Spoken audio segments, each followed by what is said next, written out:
Ito sa amin mga kasagol, ito sa Samar, kapag nagbibilad kami ng palay, at saka kung pwede nang ipagiling, tinitikman namin yon, yung palay, yung butil, kung tuyong-tuyo na. At saka kung tumutunog na, pwede na yun ipagiling. Katulad itong uling, tikman ko kung pwede na ipagiling to. Yeah. Kung tuyo na talaga, kasi nabasa to nung bagyo eh. Nandun sa hukay niya. Nabutan ng bagyo sa hukay, nabasa, binilad ko. Tikman ko rin kung tuyo na. Yeah. Aray ko!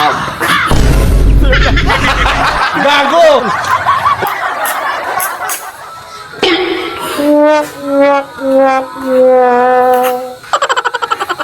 Ano?